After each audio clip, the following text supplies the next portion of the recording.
Hello everyone and happy new month. Okay, so we're in the month of December and it may feel like it has come too fast or maybe it has come too slow, but happy December. So the last month is a chance for us to just, do one or two things I would like to do to say, if I did these two things, then my month of December would be fine, my 2025 would be great. So in terms of US scholarships, when it comes to deadlines, the next deadlines are happening in December.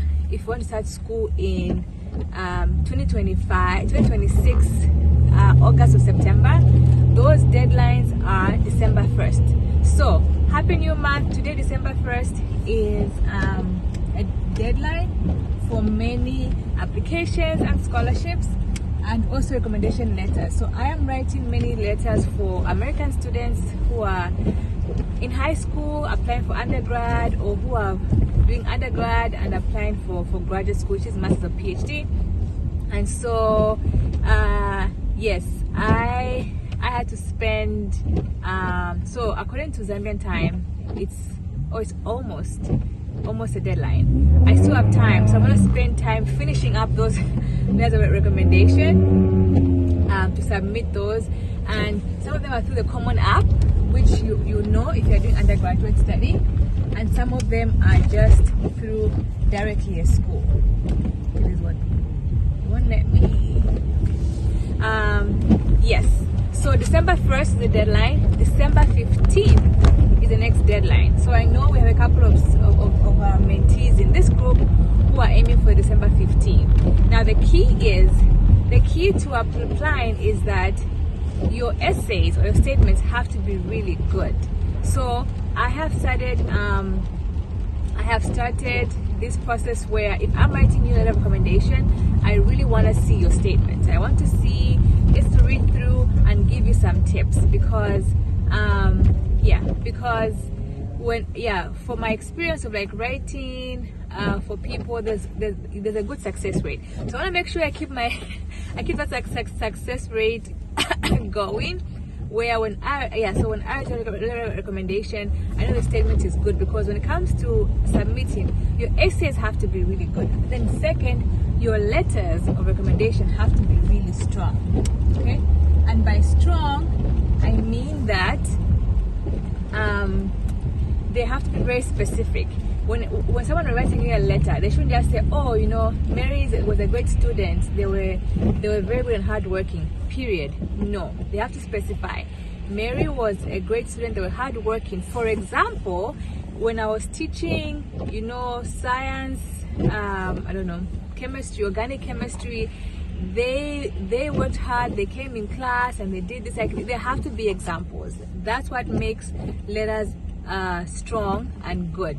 So in almost every paragraph that someone is writing for you, they have to give an example. So when we work with you one-on-one, we actually provide you with a guideline to say, okay, who are you getting a letter of recommendation from? Let's discuss who can write you a letter. So tell us, who did you have in your high school? Who did you have in your college? They say, oh, this one. What did they teach you?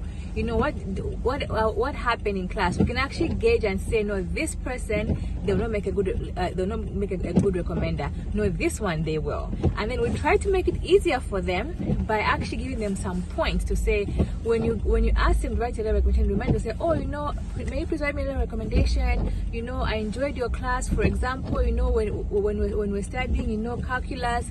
Remember, this is what happened and everything. You have to remind them. Teachers, lecturers, research advisors, bosses, colleagues, they have so much to think about that they will not remember certain things. You have to remind them to say, this is what happened, and they won't even know what kind of thing they should highlight unless you tell them. So we help them to remember those points. And this is why some people are very strict, where they say that they ask you for your CV. If they want to recommend you, they ask you for your statement. They ask you so that they can know how to put those examples.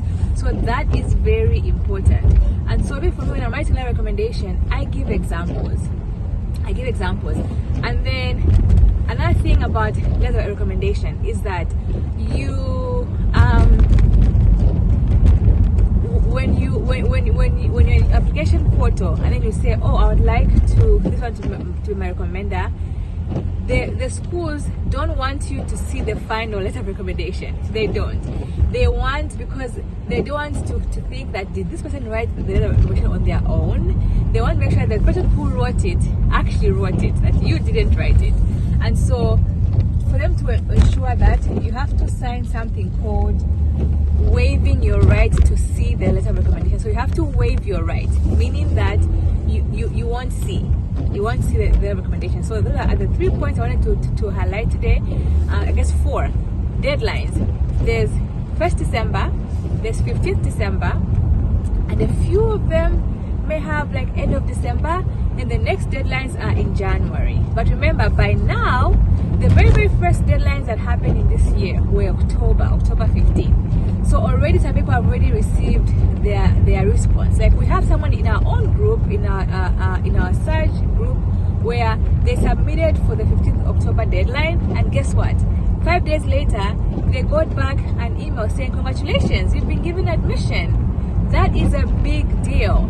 So this is the thing, when it comes to applying, it's very competitive, right? You are applying for 2 things. You're applying for admission into a school, an American university accepting you. You are competing against hundreds of thousands of Americans who are applying that year. Because remember, it's not only about international, it's actually about local American students. So you're competing against them. Also against other people in the rest of the world who are applying to come to America. So it's really competitive.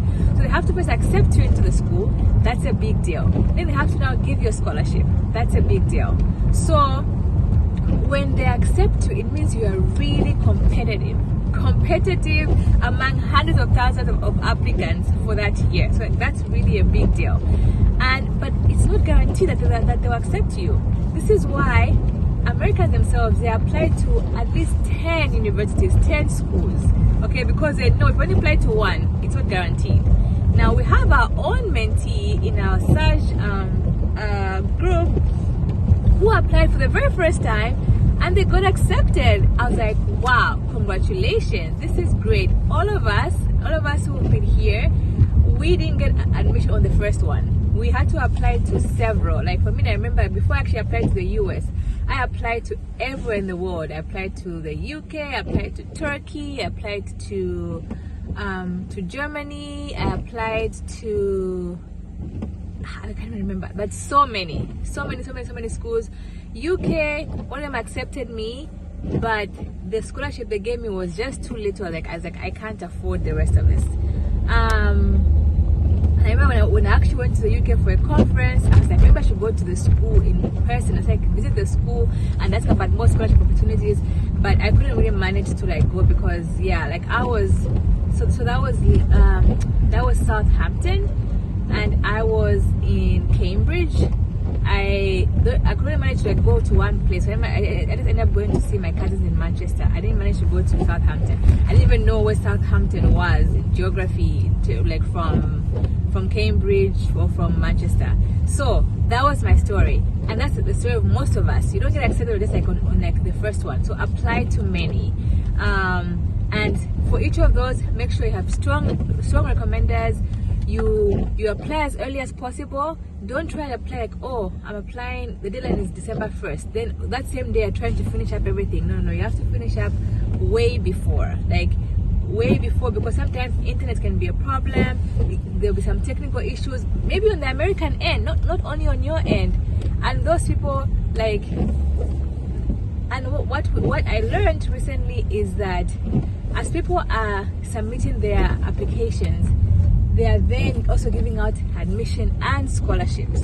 So your application can be good, but maybe if you apply at the very end, you wait for January, February, the next year, by then full-time scholarships will be done. They'll be over, and then you won't get full scholarships. So make sure that you are applying early. So let's know if you have any questions. Otherwise, December is a time for us to just finish up, wind up, and try to submit our applications early. And we look forward to you joining us here. Have a great week ahead.